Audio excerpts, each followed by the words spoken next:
அனைவருக்கும் வணக்கம். ஜனநாயக எழுச்சி கழகத்தினுடைய தலைவர் சிலம்பரசன், அந்த கட்சியினுடைய கொள்கை பரப்பு செயலாளர் அப்துல் மாலிக் இவர்கள் இருவரும் ஈரோடு காவல்துறையினால் கைது செய்யப்பட்டிருக்காங்க.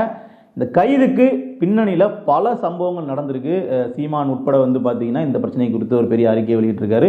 தமிழ் தேசியவாதிகள் பலரும் தங்களுடைய கருத்துக்களை பதிவு பண்ணிட்டு இருக்காங்க. சொல்லப்போனால் இது நாம் தமிழருக்கும் இங்கே இருக்கக்கூடிய தமிழ் தேசியவாதிகளுக்கும் இடையவே பார்த்தீங்கன்னா ஒரு மோதல் போக்கை சம்பவம் ஏற்படுத்தியிருக்குன்னு சொல்லலாம். இதனுடைய பின்னணி என்ன அப்படிங்கிறது நம்ம விரிவாக பேசுவோம். முதல்ல சில தினங்களுக்கு முன்னாடி கர்நாடகாவிலிருந்து கேரளா சபரிமலைக்கு பார்த்தீங்கன்னா ஒரு வேனில் கன்னட மக்கள் போயிருக்காங்க. அது அவங்களுடைய வாகனத்தில் கன்னட கொடி, அந்த மாநிலத்துக்குன்னு சொல்லி அவர்கள் ஒரு கொடி வச்சுருக்காங்க. அந்த கொடியை வாகனத்தினுடைய 4 புறமும் கட்டிட்டு அந்த வாகனம் தமிழ்நாடு வழியாக உள்ளே போயிருக்கு. ஸோ அதை பார்த்த சிலம்பரசன் அவர்கள், ஜனநாயக எழுச்சி கழகத்தினுடைய தலைவர், அவர் என்ன பண்ணுறாருன்னா அந்த வாகனத்தை மறித்து, நாங்கள் கர்நாடகாவுக்குள்ள அந்த டிஎன் போர்டு போட்ட வண்டியவே வச்சு ஓட்ட முடியல, நீங்கள் அந்த அளவுக்கு தான் பண்ணுறீங்க, ஆனால் நீங்கள் எங்கள் மாநிலத்துக்குள்ள இப்படி நீங்கள் கர்நாடக கொடியெல்லாம் நீங்கள் பறக்க விட்டுட்டு வர்றது அப்படிங்கிறது தப்பாக இருக்குது. என்னைக்கு நாங்கள் உங்களோட மாநிலத்துக்குள்ள எங்களுடைய தமிழ்நாட்டு கொடியை இப்படி பறக்க விட்டு போகிற அளவுக்கு சுதந்திரம் வருதோ அன்னைக்கு நீங்கள் இங்கே பறக்க விட்டுக்குங்க, இப்போ நீங்கள் கொடியை கழட்டுங்க அப்படின்னு சொல்லி அங்கே ஒரு வாக்குவாதம் நடக்குது. கனடாவில் தமிழ்நாட்டில் அங்கே நாங்கள் கர்நாடகாவில் வரும்போது எங்கள் கொடி அங்கே வந்ததுன்னா உங்கள் கொடி வரட்டும், அங்கே எங்க தமிழ் பேர் இருந்ததுன்னா உங்க பேர் இங்க போட்டு இங்க வரவே இருக்கணும். ஆனா அங்க எங்க பேர் இருக்கக்கூடாது, கொடி எதுவும் கட்டக்கூடாதுன்னா இங்க எதுவும் பண்ணக்கூடாது சாமி, அது சிக்கல். வாக்குவாதம் ஒரு கட்டத்தில் முற்றி போய் சிலம்பரசன் அவர்கள் அங்க இருந்த நபரை கன்னத்தில் அரைஞ்சிடுறாரு. இதை சோசியல் மீடியாவில் வீடியோவை எடுத்து பதிவு பண்ணுறாரு. அது சில தினங்களுக்கு அப்புறமா ஈரோடு காவல்துறையிலிருந்து ஒரு அறிவிப்பு வருது. நாங்கள் இது மாதிரி சமூக நலனத்துக்கு எடுக்கக்கூடிய இது மாதிரி வன்முறையை தூண்டக்கூடிய ஒரு சம்பவத்தை நிகழ்த்திய சிலம்பரசன் அவர்களை நாங்கள் கைது பண்ணிட்டோம் அப்படின்னு சொல்லி அது ஒரு போஸ்டர் மட்டும் போட்டால் கூட பரவாயில்ல, அதை ஜெயில் கம்பிக்குள்ளே நிற்கிற மாதிரி அவரை சித்தரித்து அந்த பதிவை வெளியிடுறாங்க. ஸோ இது மிகப்பெரிய அளவில் சர்ச்சையாக மாறுது. தமிழ் தேசியவாதிகள் மத்தியில் பார்த்தீங்கன்னா இவருடைய கைதை பல தரப்பினர் கண்டிக்கிறாங்க. ஸோ இப்படி ஒரு பக்கம் கண்டிப்பு நடந்துகிட்டு இருக்கும்போது சீமான் அவர்கள்கிட்ட இருந்து ஒரு அறிக்கை ஒன்று வருது. கன்னட மக்களுக்கு நாம் அவங்களுடைய கொடியை அவர்களுடைய வாகனத்தில் கட்டுவதற்கோ இல்லை அவர்கள் அந்த கொடியை கொண்டாடுவதற்கோ அவர்களுக்கு உரிமை இருக்குது. நாம் தமிழ் கொடியை நாம் அதே மாதிரி கட்டணும், தமிழர்கள் மொத்த பேர் பார்த்தீங்கன்னா தமிழ்நாட்டுக்குன்னு ஒரு கொடி வேணும் அப்படிங்கிற ஒரு புள்ளியில் நாம் போராட்டமே தவிர அவர்கள் கொடியை கட்டிட்டு தமிழ்நாட்டுக்குள்ள வரக்கூடாது அப்படின்னு நம்ம கேட்கக்கூடாதுன்னு சொல்லி ஒரு அறிக்கை வருது. இன்னும் சொல்லப்போனால் சிலம்பரசனுடைய செயல்களை கண்டிக்கக்கூடிய விதமாக இது மாதிரி அடாவடித்தனமான செயல்களில் வன்முறைகளில் ஈடுபடக்கூடாது அப்படின்னு சொல்லிடுறாரு. இது பார்த்தீங்கன்னா அங்கு உள்ள கன்னட மக்களால் கொண்டாடப்படுது, இங்கு உள்ள தமிழ் தேசியவாதிகளால் பெரிய அளவுக்கு எதிர்ப்புக்கு உள்ளாது. இதுதான் இங்கே நடக்கக்கூடிய மிகப்பெரிய ஒரு குழப்பம், மிகப்பெரிய ஒரு பிரச்சனைனே சொல்லலாம். ஏன்னா ஒரே தரப்புக்குள்ள சண்டை நடக்குது இல்லையா. சீமான் அவர்களுக்கு எதிராகவே பலரும் பார்த்தீங்கன்னா கருத்து பதிவு பண்ணுறாங்க. அவர்கள் நம்மளை தாக்குறாங்க, அதெல்லாம் நீங்கள் கண்டுக்க மாட்டேங்கிறீங்க, நம்ம ஆள் ஒருத்தர் அங்கே தாக்கின உடனே நமக்கு எதிராகவே நீங்கள் பேசுகிறீங்களே, அப்போ நீங்கள் தமிழ் தேசியவாதியே கிடையாது அப்படிங்கிற மாதிரி தாறுமாறான கருத்துக்கெல்லாம் ஆங்காங்கே வந்த வண்ணம் இருக்குது. இப்போ இதில் நம்ம 2 தரப்பையும் நம்மளால் முழுசாக கவனித்ததுக்கப்புறம் ஒரு சில விஷயங்கள் நமக்கு புரிய வருது. என்ன அப்படின்னா, தமிழ் தேசியவாதிகள் தரப்பில் இப்போ சிலம்பரசன் அவர்கள் தரப்பில் அவர் கேட்ட கேள்வி நியாயமானா ரொம்பவே நியாயமான ஒரு கேள்வி தான். என்னன்னா, கொடியை பறக்க வர்றது பிரச்சனை இல்லை, எங்களால் அந்த மாநிலத்தில் ரொம்ப சுலபமாக போயிட்டு கூட வர முடியலையே அப்படிங்கிறது தான் ஒரு மிகப்பெரிய பிரச்சனை. ஏன்னா இந்த சம்பவம் நடக்கிறதுக்கு கொஞ்ச நாளைக்கு முன்னாடி தான் கர்நாடகாவில் கோயம்புத்தூரை சார்ந்த ஒரு தமிழ் ஓட்டுநரை பார்த்தீங்கன்னா தமிழ்நாடு அப்படிங்கிற டிஎன் போர்டு போட்டதுக்காகவே அவரை இறங்கி நிற்க வச்சு 8 பேர் சேர்ந்து அடிச்சிருக்காங்க. அவரு மனம் நோக ஒரு வீடியோ வேறு எடுத்து வெளியிட்டிருந்தார். அந்த வீடியோவையும் சிலம்பரசன் அவர்கள் தன்னுடைய பக்கத்திலே பகிர்ந்திருந்தார். ஆனால் நான் கோயம்புத்தூர்னே சரவணம்பட்டிங்க, நம்மளை சிக்கலால வரும்போது தமிழ்நாடு வண்டின்னு சொல்லி அடிச்சாங்கண்ணே, இல்லை அடிச்சல மூஞ்சில நீங்கிருச்சுண்ணே. அப்போ இதற்கு நான் எதிர்வினை ஆட்டுறேன் அப்படிங்கிற அடிப்படையில் சிலம்பரசன் போயிட்டு இதெல்லாம் பண்ணியிருக்காப்புல. வன்முறை அப்படிங்கிறது இவர் போயிட்டு அவர்களை அவங்க பேச்சுவார்த்தை நடத்திட்டு இருக்கும் போதே போய் தாக்குனது அப்படிங்கிறது பார்க்கும் பொழுது நமக்கு இது வன்முறையாக தெரியுது, இது சரியில்லை, இது நம்ம ஊக்கப்படுத்தக்கூடாது அப்படிங்கிற கருத்தில் நான் உடன்படுறேன். ஏன்னா பார்த்தீங்கன்னா அவர்கள் வம்படியாக நேரடியாக வாக்குவாதத்திலேயோ இல்லை தமிழர்களுக்கு எதிரான கோஷம் போட்டோ போனாங்கன்னா அப்போ வன்முறையை கையில் எடுத்தோம்னா அது வேற. இது அவர்கள் சபரிமலைக்கு போயிட்டு இருக்காங்க, கொடி தானே கட்டியிருக்காங்க, இதில் என்ன அப்படின்னு பார்க்கும்போது அந்த வன்முறை தவறாக தான் படுது. ஆனால் சிலம்பரசன் அவர்கள் சொல்லக்கூடிய கருத்து அப்படிங்கிறது ரொம்ப ரொம்ப முக்கியமானது. அங்கே எங்களால் கொடியவே நாங்கள் கட்டிட்டு போகிறதில்ல, வண்டியே எங்களால் போக முடியலையே, எங்களால் ரொம்ப இயல்பாக கூட போயிட்டு வர முடியலையே, அப்புறம் நாங்கள் எப்படி இதில் உங்களை அனுமதிக்க முடியும் அப்படின்னு சொல்லியே கேட்குறாரு. நீங்கள் பாருங்கள், அங்கே நீங்கள் எப்போ எங்களுக்கு அனுமதி கொடுக்குறீங்களோ அங்கே நாங்கள் எப்போ சுதந்திரமாக போக முடியுதோ அன்னைக்கு நீங்கள் இது மாதிரிலாம் பண்ணிக்கிங்க, அது வரைக்கும் கொஞ்சம் அடக்கி வாசிங்க அப்படிங்கிறது இவருடைய கருத்து. அது நமக்கு கேட்கும் பொழுது லாஜிக்கலாக ஓகே தான். இப்போ இவர் அடித்தது தப்புனே வச்சுக்கிட்டாலும் கூட 100 பேர் அங்கே அடிக்கிறாங்க, இவருங்க ஒருத்தர் அடிக்கிறாரு பார்க்கும்போது ஒப்பீட்டளவுலையுமே வந்து பார்த்தீங்கன்னா இந்த பக்கம் வந்து இனவெறி அதிகமாக இருக்குன்ற கருத்துக்கெல்லாம் யாரும் வந்துடவே முடியாது. இதை அங்குள்ள கன்னட மக்களே ஒத்துக்கிறாங்க. இன்னும் சொல்லப்போனால் இந்த செய்தி வந்து கன்னட ஊடகங்களில் வரும் இல்லையா, அப்போ அந்த கீழே கமெண்ட்ஸில் நீங்கள் பார்த்தீங்கன்னா தெரியும்.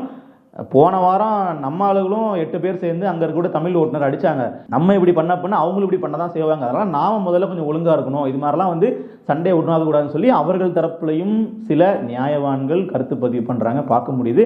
ஆனால் பெரும்பான்மையை எடுத்துக்கிட்டோம் அப்படின்னா சிலம்பரசனை அவர்களை வந்து கைது பண்ணுங்க, அவரை வந்து நடவடிக்கை எடுங்க அப்படிங்கிற மாதிரி தமிழ்நாடு அரசுக்கே அழுத்தம், அதன் அடிப்படையில் இந்த ஒரு கைது செய்யப்படுறாரு.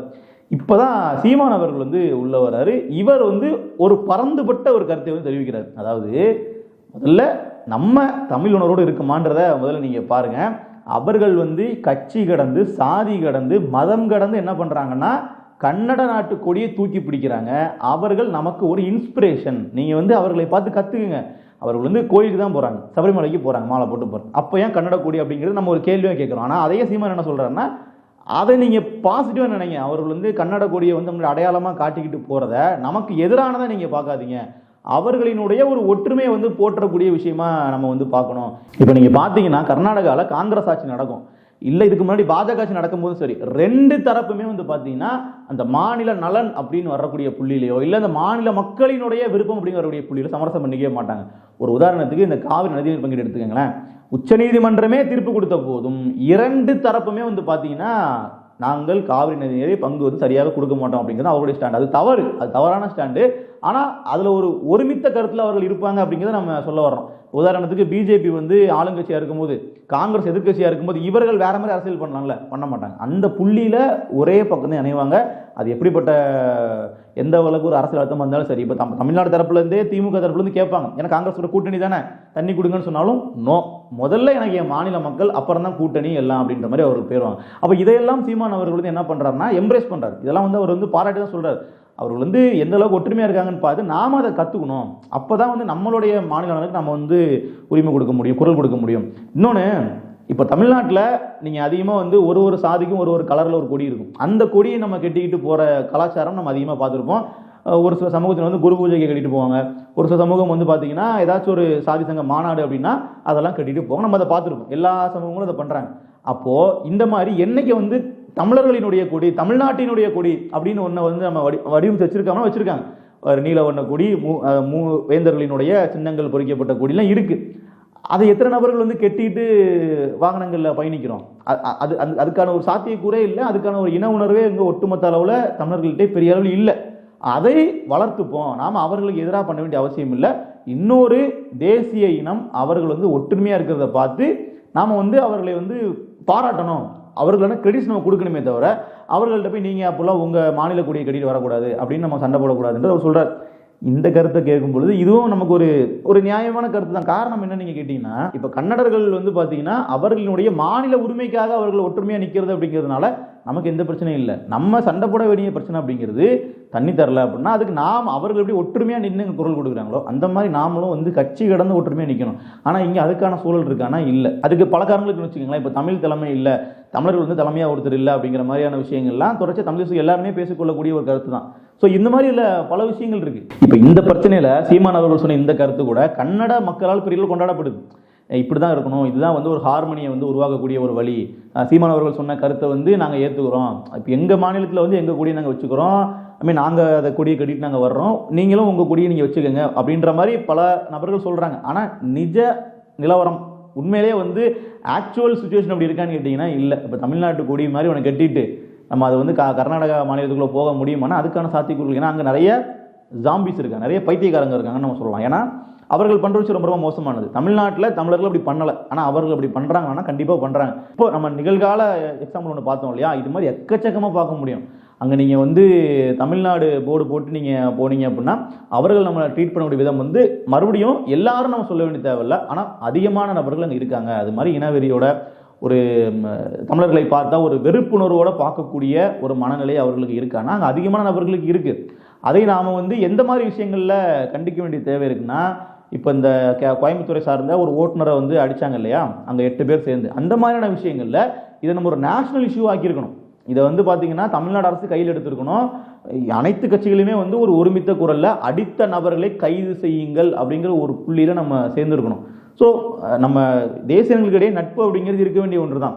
ஆனால் ஒருத்தங்க ஒடுக்கப்படுறாங்க அப்படிங்கும்போது அவர்கள்ட்ட இருந்து எதிர்வினை வரத்தான் செய்யும். இப்போ சிலம்பரசன் அவர்கள் வந்து சும்மா போயிட்டு அவர்களை தாக்க வேண்டிய தேவை வந்துச்சானா இல்லை. போன வாரம் ஒன்று நடக்குது, அந்த கோபத்தினுடைய வெளிப்பாடாக அது இருக்குது. அப்போ நம்ம ரெண்டையுமே ஒப்பிட்டு பார்த்து தான் இதில் பேச வேண்டிய தேவை இருக்குது. ஸோ சீமான் அவர்களுடைய கருத்து அப்படிங்கிறது வேற. இங்கே டோட்டலாகவே வந்து பார்த்தீங்கன்னா அவர்களுடைய மாநில கொடியை அவர்கள் வந்து என்ன பண்ணட்டும், கொண்டாடட்டும், அது அவர்களுடைய தேசிய இனத்திற்கு நல்லது, நாம் அதை பார்த்து கற்றுப்போம் அப்படிங்கிற அந்த ஒரு புள்ளியில் ஒரு பறந்துபட்ட பார்வையில் கருத்து சொல்லிட்டு போயிட்டாப்புல. ஆனால் இங்கே சிலம்பரசனோட கைதில் நடந்த விஷயம் என்ன அப்படின்னு பார்த்தீங்கன்னா, அவர் வம்படியாக போயிட்டு அந்த கொடியை வந்து நீங்கள் கலட்டுங்கன்ற பிரச்சனைக்கு நேரடியாக ஈடுபடலை. அதற்கு பின்னாடி ஒரு பேக் ஸ்டோரி இருக்குது. பல விஷயங்கள் அவர் நேரடியாக இன்வால்வ் ஆகியிருக்காரு. நானே இது மாதிரி நிறைய எனக்கு தெரிஞ்சவங்க நிறைய பேர் அப்படி பாதிக்கப்பட்டிருக்காங்க, அதனால எனக்கு வந்து கோபம் வருது, நீங்கள் அப்படி பண்ணாதீங்கன்ற மாதிரி ஒரு கண்டனத்தை தெரிவிச்சுக்கிட்டு அதற்கு ஒரு எதிர்வினையாக தான் என்ன பண்ணுறாருன்னா அந்த கொடியை வந்து கலட்டுறாரு. ஆனால் அந்த கொடியை கலட்டப்பட்ட நபர்கள் இருக்காங்கல்ல, அவர்கள் தப்பு பண்ணாங்களா? அவர்கள் வந்து பார்த்தீங்கன்னா திட்டமிட்டு தமிழர்கள் அடிச்சாங்களான்னா இல்லை. உண்மையிலேயே அந்த சபரிமலைக்கு போன அந்த பக்தர்கள் இருந்த வாகனத்தில் உள்ளவங்க அப்பாவிகளானா அதுக்கான வாய்ப்புகள் இருக்கு. அவர்கள் ஒரு தவறுமே பண்ணலாம் சொல்ல போனா. ஏன்னா அவர்கள் குறிப்பிட்டு தமிழர்களை வந்து அங்கே இருக்கிறவங்க தாக்கலை, இவர்களாம் நமக்கு தெரியாது, அவர்கள் தாக்கியிருக்கான வாய்ப்பும் குறைவுன்னு வச்சுக்கோங்களேன்.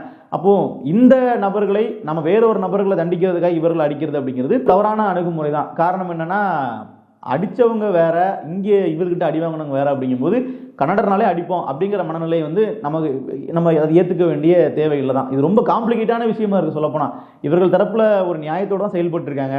அதே சமயத்தில் சீமான் அவர்களுடைய அறிக்கை அப்படிங்கிறதும் நம்ம கொஞ்சம் தொலைநோக்கு பார்வையோட பார்த்தோம் அப்படின்னா, நீங்களும் நல்லா இருங்க நாங்களும் நல்லா இருக்கிறோம் அப்படிங்கிற பாணி தான் சரியாக இருக்கும். ஸோ இதில் பாரிசாலன் அவர்களும் வந்து பார்த்தீங்கன்னா தீவிரமாக சீமானவருடைய கருத்தை வந்து எதிர்த்து விமர்சனம் பண்ணுறதை பார்க்க முடியுது. அந்த விமர்சனத்தில் உள்ள நியாயத்தை நம்மளால் புரிஞ்சிக்க முடியுது. அவருடைய கோபம் வந்து நியாயமானது தான். ஏன்னா பல விஷயங்களில் வந்து பார்த்தீங்கன்னா நம்ம எந்த அளவுக்கு வந்து ஏமாந்துருக்கோம் அப்படிங்கிறத சுட்டி காட்டுறாரு.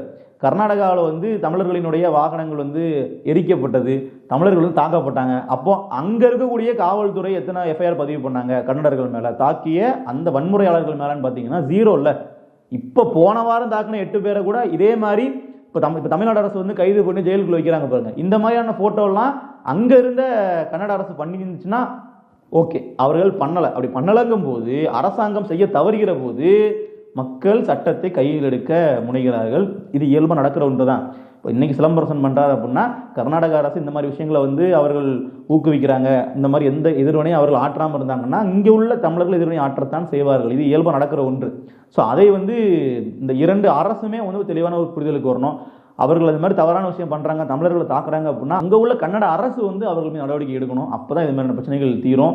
ஸோ இந்த பிரச்சனைகளை இதுதான் சாக்குன்னு சொல்லி பார்த்தீங்களா, இங்கே கன்னட இனவெறிகள் மாதிரி தான் இங்கே நாம் தமிழர் கட்சி போன்ற தமிழ் தேசியவாதிகள் போன்ற இனவர்கள் இருக்கிறாங்க அப்படிங்கிற மாதிரி அந்த சந்தில் சிந்து பாடுற வேலைகளை திமுக காரங்களாம் பண்ணிட்டு இருக்காங்க. அது கிடையாது. தமிழர்கள் தரப்புல இருந்து அப்படி ஒன்றும் பெரிய அளவில் வன்முறைலாம் ஒன்றும் தூண்டலை. சொல்லப்போனால் 100 நடக்குதுன்னா அது ஒரு சின்ன ஒரு ஒன்று சொல்லலாம் இங்கே. அந்த மாதிரி சம்பவம் தான் இதை தவிர இதுக்கு முன்னாடி பயங்கரமான தாக்குதல் நடத்தி அவர்களை ஒடுக்குமுறைக்கெல்லாம் உள்ளாக்குனதெல்லாம் வரலாறே கிடையாது. ஸோ பொறுத்திருந்து பார்ப்போம் இந்த பிரச்சனையினுடைய அடுத்த கடை எது நோக்கி நகருது அப்படிங்கிறத. நன்றி.